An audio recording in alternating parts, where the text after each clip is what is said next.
Hi friends, welcome to our channel. இன்றைக்கி நம்ம சேனலில் ஒரு சூப்பரான ஈவினிங் ஸ்நாக்ஸ் ரெசிபி தான் பார்க்க போகிறோம். இந்த ஸ்நாக்ஸு வீட்டில் இருக்க பெரியவங்கள்லேருந்து சின்னவங்க வரைக்கும் ரொம்பவுமே விரும்பி சாப்பிடக்கூடிய இந்த ரோட் சைட் காளான் தான் பார்க்க போகிறோம். இது வீட்டில் இருக்க பொருளை வச்சு எப்படி செய்யலான்றதை பார்க்கலாம் வாங்க. ஃபஸ்ட்டு இது செய்கிறதுக்கு நான் ஒரு 1/4 கிலோ அளவுக்கு முட்டைகோஸ் எடுத்துருக்கேன். மோஸ்ட்லி காளான் ரோட் சைடில் உங்களுக்கு மஷ்ரூமை வச்சு செய்ய மாட்டாங்க. இந்தமாரி முட்டைகோஸ் வச்சு தான் செய்வாங்க. ஸோ முட்டைகோஸ்லேயே நம்ம எப்படி செய்யலான்றதை பார்க்கலாம். ஃபஸ்ட்டு இந்த முட்டைகோஸ் எடுத்து மேலே இருக்க அந்த கருப்பெல்லாம் நீக்கிட்டு நல்லா பொடியாக இந்தமாரி நறுக்கி ஒரு பவுலில் போட்டு ஆட் பண்ணிக்கோங்க. அது கூடவே தேவையான அளவுக்கு நம்ம சால்ட் ஆட் பண்ணியிருக்கோம். சால்ட்டு இப்போதைக்கு அந்த முட்டைகோஸுக்கு மட்டும் நான் ஆட் பண்ணுறேன்.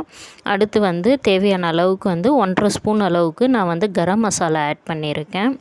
கரம் மசாலா அடுத்து ஒரு 1/2 ஸ்பூன் அளவுக்கு ரெட் சில்லி பவுடர் 1/2 ஸ்பூன் அளவுக்கு ஆட் பண்ணியிருக்கேன். ஆட் பண்ணிவிட்டு ஃபஸ்ட்டு இதை கொஞ்சம் நம்ம ரஃப்பாக பிசையணும். அது கூடவே ஒரு 2 ஸ்பூன் அளவுக்கு மைதா மாவு ஆட் பண்ணிக்கோங்க. மைதா மாவு எதுக்குன்னா அது கொஞ்சம் திக்கு கொடுக்கறதுக்காக மைதா மாவு உங்களுக்கிட்ட கார்ன்ஃப்ளவர் மாவு இருந்தாலுமே ஆட் பண்ணிக்கோங்க.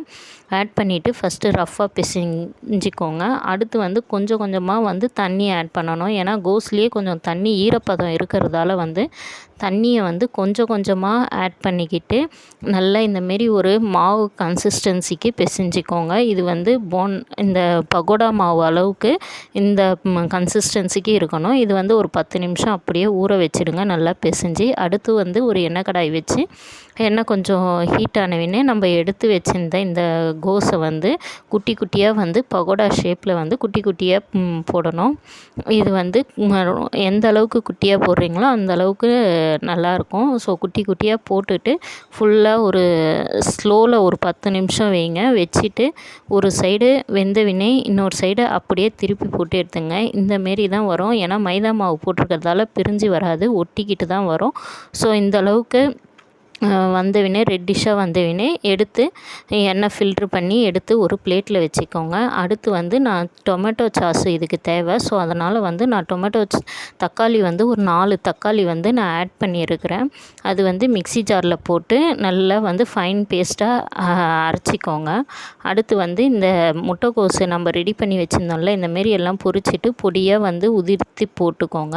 அதே எண்ணெய் கடாயிலே ஒரு 3லேருந்து 4 ஸ்பூன் அளவுக்கு எண்ணெய் கொஞ்சம் ஊற்றி ஹீட் ஆனவுடனே கடுகுலாம் எதுவும் போடக்கூடாது. நம்ம ஒரு 2 வெங்காயம் பொடியாக கட் பண்ணி வச்சுருக்கேன். அது லைட்டாக அந்த கண்ணாடி பதம் இருக்கணும். இந்த பதத்தில் இருக்கும் பொழுதே இதுக்கு கொஞ்சம் மசாலா நான் ஆட் பண்ணியிருக்கேன். நம்ம ஆல்ரெடி முட்டைக்கோஸ்லேயும் காரம் மசாலாலாம் போட்டதால் இது குழம்புக்குமே கம்மியாக தான் போடணும். அதனால் ஒரு 1/2 ஸ்பூன் அளவுக்கு சில்லி பவுடர், 1 ஸ்பூன் அளவுக்கு கரம் மசாலா இதை மட்டும் நான் ஆட் பண்ணியிருக்கேன். 1 ஸ்பூன் அளவுக்கு இஞ்சி பூண்டு பேஸ்ட்டு இதை ஆட் பண்ணிக்கிட்டு நல்லா ஃபஸ்ட்டு இந்த மசாலாவை நல்லா வெங்காயத்து கூட நல்லா மேக்னேட் பண்ணிவிடுங்க. அடுத்து நம்ம ரெடி பண்ணி வச்சுருந்த இந்த தக்காளி சாஸ் இது கூடவே ஆட் பண்ணிக்கிட்டு நல்லா மிக்ஸ் பண்ணிக்கோங்க. உங்களுக்கு எந்த அளவுக்கு புளிப்பு தேவையோ அந்த அளவுக்கு தக்காளி ஆட் பண்ணி இது பண்ணுங்கள். ஏன்னா புளிப்பும் கொஞ்சம் இருந்தால் கொஞ்சம் நல்லாயிருக்கும். ஸோ அதனால் புளிப்பு வேணுன்ற அளவுக்கு போட்டு நல்லா மிக்ஸ் பண்ணிக்கிட்டு இது கூடவே இதுக்கு தேவையான அளவுக்கு நான் சால்ட் ஆட் பண்ணியிருக்கேன். சால்ட்டு இந்த குழம்புக்கு மட்டும் ஆட் பண்ணியிருக்கேன். ஆல்ரெடி நம்ம முட்டைக்கோஸ்லேயும் சால்ட் ஆட் பண்ணியிருக்கோம். ஸோ அதனால் கொஞ்சமாக சால்ட் ஆட் பண்ணிக்கிட்டு நல்லா இதை ஸ்லோவில் ஒரு 10 நிமிஷம் அந்த மசாலா வெடிப்பு வாசனைலாம் போகிற அளவுக்கு ஸ்லோவில் 10 நிமிஷம் வச்சுடுங்க. அடுத்து ஒரு பவுலில் ஒரு 2லேருந்து 3 ஸ்பூன் அளவுக்கு கார்ன்ஃப்ளவர் மாவு எடுத்திருக்கேன். அதை தண்ணி லைட்டாக ஒரு 1/2 டம்ளர் அளவுக்கு தண்ணி ஊற்றி கட்டி இல்லாமல் நல்லா மிக்ஸ் பண்ணிக்கிட்டு இந்த கொதிக்கிற இந்த குழம்பு கூட அந்த கார்ன்ஃப்ளவர் மாவை நல்லா கலக்கி ஊற்றிக்கோங்க. ஊற்றிட்டு நல்லா மிக்ஸ் பண்ணிக்கோங்க. மிக்ஸ் பண்ணிவிட்டு இது ஸ்லோவில் இருக்கணும். ஏன்னா கார்ன்ஃப்ளவர் மாவு போட்டவுடனே குழம்பு கட்டிக்கும். ஸோ ஸ்லோவில் இருக்கணும். ஸ்லோவில் வச்சுட்டு இது நல்லா கொதிக்க விடுங்க. இந்த அளவுக்கு கொதிக்க விட்டு இது உங்களுக்கு தேவைப்பட்டதுன்னா நான் நடுவில் கொஞ்சம் தண்ணி ஆட் பண்ணியிருக்கேன். தேவைப்பட்டதுன்னா நீங்களும் தண்ணி ஆட் பண்ணிக்கிட்டு இந்த கரண்டியில் ஒட்டுற பதம் வரணும். இந்த பதத்துக்கு வந்தவுடனே நம்ம ரெடி பண்ணி வச்சுருந்த இந்த முட்டைக்கோஸை எடுத்து அதில் போட்டு அந்த குழம்புல போட்டு நல்லா வந்து ஒரு பெரட்டி எடுத்துக்கோங்க.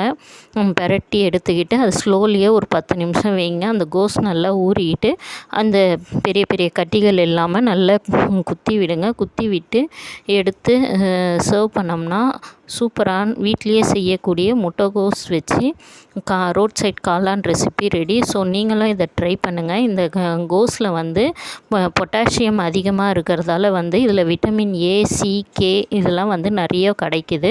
ஸோ குழந்தைங்களுக்குமே இது ரொம்பவுமே ஹெல்த்தியும் கூட. ஸோ நீங்களும் இதை ட்ரை பண்ணி பாருங்கள். ட்ரை பண்ணி பார்த்துட்டு எப்படி இருந்ததுன்னு கமெண்ட் பண்ணுங்கள். இந்த வீடியோ உங்களுக்கு பிடிச்சிருந்தா லைக் பண்ணுங்கள், ஷேர் பண்ணுங்கள், கமெண்ட் பண்ணுங்கள். மறக்காமல் நம்ம சேனலை சப்ஸ்கிரைப் பண்ணிக்கோங்க. தேங்க்ஸ் ஃபார் வாட்சிங்.